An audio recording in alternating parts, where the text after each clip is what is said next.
বাংলার নির্বাচন নিয়ে কিন্তু একটা বেশ ইন্টারেস্টিং খবর ঘুরছে। ব্যাপারটা হলো, নির্বাচন কমিশন খোদ তাদের নিজেদের অফিসারদেরই একটা কড়া ওয়ার্নিং দিয়েছে, আর সবকিছুর কেন্দ্রে আছে একটা বিশেষ প্রক্রিয়া, যার নাম এসআইআর শুনানি। তো চলুন আজ এই ব্যাপারটাকে একটু ভেঙে চুরে বোঝা যাক। কিন্তু ভাবার বিষয় হলো, নির্বাচন কমিশনকে কেন হঠাৎ করে নিজেদের অফিসারদেরই এভাবে ওয়ার্নিং দিতে হচ্ছে? মানে এমন কি ঘটল যে এই রকম একটা স্টেপ নিতে হলো? আসুন একটু গভীরে গিয়ে দেখি। আচ্ছা, এই পুরো ব্যাপারটা ঠিকঠাক বুঝতে গেলে সবার আগে আমাদের জানতে হবে যে এই এসআইআর প্রক্রিয়াটা জিনিসটা ঠিক কী। তো এই এসআইআর, যার পুরো কথাটা হলো স্পেশাল হিয়ারিং, এটা আসলে রাজ্যের ভোটার তালিকাটা ভালো করে যাচাই করার একটা বিশেষ প্রসেস। আর এই কাজটা শুরু হয়েছে গত 27 ডিসেম্বর থেকে। এখন দেখুন, এই প্রসেসের একটা খুব জরুরি দিক আছে। কমিশন একদম পরিষ্কার করে বলে দিয়েছে যে কিছু নির্দিষ্ট ভোটারকে কিন্তু কষ্ট করে ওই শুনানি কেন্দ্রে আসতে হবে না, মানে তাদের জন্য বিশেষ ব্যবস্থা আছে। কারা এরা? যেমন ধরুন 85 বছরের বেশি বয়সী ভোটাররা, গর্ভবতী মহিলারা, বা যারা খুব অসুস্থ হয়ে হসপিটালে আছেন, আর অবশ্যই বিশেষভাবে সক্ষম ভোটাররা। নিয়মটা হলো অফিসাররা এদের বাড়ি গিয়ে শুনানি নেবে। কিন্তু আসল টুইস্টটা হলো এখানেই। নিয়ম তো বানানো হলো, খুব ভালো কথা, কিন্তু বাস্তবে কি সেটা ফলো করা হচ্ছিল? অভিযোগগুলো ঠিক কী নিয়ে উঠছিল, চলুন সেটা এবার দেখে নিই। দেখুন, নিয়মটা কিন্তু খুবই সহজ আর পরিষ্কার। যে বিশেষ ভোটারদের কথা আমরা একটু আগে বললাম, তাদের শুনানি কেন্দ্রে আসার একদমই দরকার নেই, বরং অফিসারদেরই দায়িত্ব তাদের বাড়ি বাড়ি গিয়ে কাজটা সেরে আসা। কিন্তু অভিযোগটা উঠতে শুরু করলো ঠিক এর উল্টোটা নিয়ে। বাস্তবে নাকি ছবিটা ছিল একদমই অন্যরকম।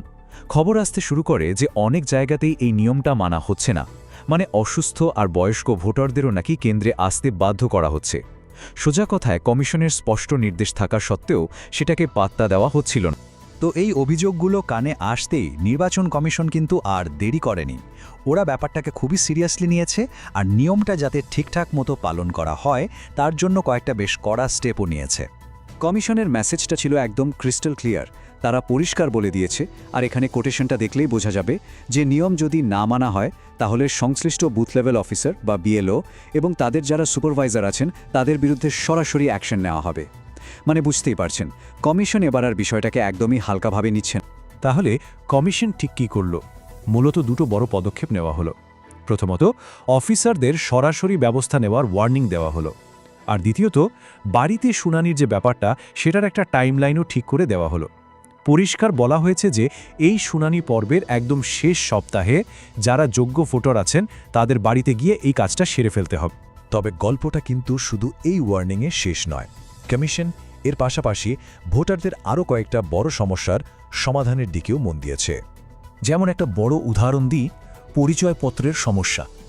রাজ্যের মুখ্য নির্বাচনী আধিকারিকের অফিস থেকে একটা রেকমেন্ডেশন যাবে, যাতে মাধ্যমিক পরীক্ষার অ্যাডমিট কার্ডকেও একটা ভ্যালিড আইডেন্টিটি প্রুফ হিসেবে মেনে নেওয়া হয়। ভাবুন তো, এটা হলে কত মানুষের যে সুবিধা হবে। আর একটা খুব ইন্টারেস্টিং ব্যাপার হলো, নির্দিষ্ট কিছু গোষ্ঠীর সমস্যার দিকেও আলাদা করে নজর দেওয়া হয়েছে। যেমন ধরুন দার্জিলিং, আলিপুরদুয়ার বা জলপাইগুড়ির চা বাগান এলাকাগুলো। ওখানকার অনেক শ্রমিকের কাছেই কিন্তু ঠিকঠাক ডকুমেন্ট থাকে না। তো তাদের নাম যাতে বাদ না পড়ে যায়, সেজন্য কমিশন একটা দারুণ সমাধান বের করেছে। বলা হয়েছে, টি প্ল্যান্টেশন লেবার অ্যাক্টের অধীনে তাদের মাইনে আর পিএফের রেকর্ড চেক করেই তাদের নাম লিস্টে তুলে নিতে হবে। সুতরাং আসল কথাটা কি দাঁড়ালো? এটাই যে নির্বাচন কমিশন শুধু নিয়ম বানিয়েই হাত গুটিয়ে বসেনি, বরং সেই নিয়ম যাতে একেবারে মাঠের স্তরে অক্ষরে অক্ষরে পালন করা হয়, আর কোনো যোগ্য ভোটার যাতে নিজের অধিকার থেকে বঞ্চিত না হন, সেটা নিশ্চিত করতে তারা কিন্তু এবার বেশ অ্যাক্টিভলি মাঠে নেমেছে। এই পুরো আলোচনাটার শেষে একটা প্রশ্ন কিন্তু মাথায় ঘুরছে। একটা সত্যিকারের ফেয়ার আর ট্রান্সপ্যারেন্ট ইলেকশন সিস্টেম তৈরি করার জন্য এই যে ছোট ছোট প্রশাসনিক পদক্ষেপগুলো, যেগুলোকে হয়তো খুব বড় কিছু মনে হচ্ছে না, এগুলো আসলে কতটা জরুরি, কতটা বড় ভূমিকা পালন করে বলে মনে হয়?